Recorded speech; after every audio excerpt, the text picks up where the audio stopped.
So while thrifting the other day, I came across this, a Dell Inspiron 660. They were released back in 2012 and they're a pre-built home desktop computer, mostly used for the home office and when properly upgraded, capable of gaming. The motherboard uses the B75 chipset, supports Intel 2nd and 3rd gen, and this one's an i5-2310. So now this one came with two 4 gig sticks of memory, DDR3, so for a total of 8 gigs, and at least we got the whole dual channel action going on. Has a 1 terabyte hard disk drive, even came with a Wi-Fi card, which is kind of nice, and as you could probably see in the video, it's dusty and crusty. Now these power supplies, not much you can do with them. This one is 300 watts and it doesn't have PCI Express, so you're kind of limited on the graphics card option. But the good thing about this form factor, the way it was built, you can upgrade the power supply, and at least with this 2nd gen platform you could not have to worry about using those adapters for the Dell power supplies. Now just like a typical office computer, it's never been dusted, probably never been opened up, has all the bunnies, and that's typical for these home office or business computers. It's just used to turn on and compute the task that it's assigned to do. Not much for gaming. I paid $19.98 as is, and when I brought it home, it works. So that's always good. So why would I pick up such a dusty, crusty computer that's old and a little bit outdated? Well, why not? That's what we do on this channel. So for $20, I think it's a fair deal. The CPU alone is worth $20. The hard drive alone is worth $20. And if we were to sell all the parts individually, we could easily make about $100, $120. But I want to see what we can do with it. I want to pop in a graphics card, pop in a solid state drive, maybe get the old Windows 11 running on this, and see how well this thing fares up. As you can see, she's really dusty. She's rough. A couple of scratches and some paint transfer, but I think she'll clean up real nice. And for this, I brought out my arsenal. Of course, my brush, Q-tips, screwdriver, magic eraser, this works really good, microfiber towels, and all my cleaning stuff so we can make this thing actually look a lot better than the way it looks now. So for our parts, and this is what I decided to go with. I went with a i7 2nd gen. This is a 2600. Still a great CPU. I did a video about it and it showed that years later we're actually still able to game on it and get decent performance, especially in the whole 1080p platform. Our graphics card, I went with a 750 Ti, and here's why. So the power supply is a 300 watt power supply, so you're limited on the type of graphics cards you can use, and also it doesn't have the PCI Express supplemental power. The good thing about this 750 Ti that I got, that I paid way too much for, is that it doesn't require that power. We could just pop it in and ideally it should work. Next we need solid state drive. These inland ones, I buy these for like 20 bucks on Amazon. You can get like a 3-pack for like 50 bucks on them. They're pretty great, and honestly anything compared to a mechanical drive is way better. An SSD in my opinion is like putting a turbocharger or supercharger in these computers. So this is the components we got. This is what we're going to do. Let's go ahead and switch to a montage. Let's clean the mess out of this thing, pop these parts in, and let's see how this thing performs.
She's all cleaned up and she looks fantastic. Also runs pretty good too.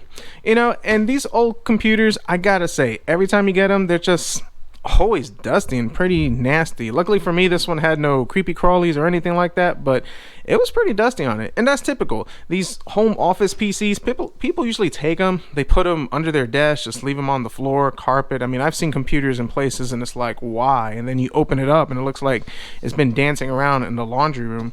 So, but it's fine. And honestly, that's the reason why most people get rid of these computers, is because it starts overheating and there's some performance degradation. A lot of times a quick cleaning can get you some of that performance. So how does she run? I chose 2 games on it, and mostly I'm not trying to do a review on the i7-2600, and I'll actually do a separate review on the 750 Ti, just looking at it years later. But considering the fact that we have an i7-2600, 8 gigs of DDR3, and a 750 Ti, the gaming experience was not bad on it. I chose 2 games to kind of play with. Fortnite, of course, because if a computer can't play Fortnite in my area, it will not sell. Trust me, I've had people that they've bought computers knowing they're not gaming and they can't play Fortnite, and they come back angry because they don't play Fortnite. So Fortnite 1080p medium settings and a battle royale setting, lows of 70 frames per second. 1080p medium settings, only 2 gigs of DDR5 on the VRAM. That was impressive. Outside of that, I mean, 80 to 90 frames per second. Not too many stutters, and it ran really well. The other game I decided to play was Control. I just actually started getting into that game.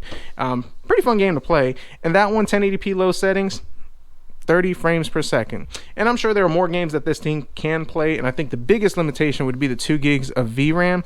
But outside of that, this thing runs pretty good. Upgrades that I would do different on this, number one, the GPU. I would probably put in something like a 1650, a 1050 Ti. That would just be better, just a little more VRAM, and I think this thing would be solid. Of course, 16 gigs of DDR3, that would be ideal, and a better power supply. Outside of that, those 3 things, I mean, it would be a solid computer. But then if you look at the prices with the graphics card alone is going to set you another $200, so something to think about. But upgrading it, that graphics card could be used for a better build in the future. Now, as far as what I got into it, $20 for the computer, $20 for the solid state drive. I paid $40 for the CPU, so that's $80 right there. And what hurts my heart the most is I paid $120 for that 750 Ti accidentally. And that's a story for another video on that one. So overall, I'm about $200 into this, which is not terrible, not ideal. If I wanted to flip this computer, it would probably sell for about $200 to $250, primarily because when people look at these old Dells, they walk away for it because, number one, it doesn't have RGB. Even though it plays Fortnite, it doesn't have RGB. And the whole i7 2nd gen, considering we're up to like 12th gen, yeah, we're like 10 generations behind. So that's one of the things that's kind of hard to sell on it. But we could probably flip it for about $200 to $250. As far as the plans for this computer, someone reached out to me, a friend, saying that he knew somebody who's in need of a computer going through hard times. So this computer will be donated to them, and hopefully they will enjoy it, be able to use it, mostly for school and office, and primarily, I guess, a little like gaming. Who knows? So, old computer, guys. They're out there. We can make them work. We can make them play some games. Just got to put a little effort, a couple of dollars into it. Biggest thing is cleaning it. So, hope you found this video useful. Thanks for watching, and we'll see what we come up with next.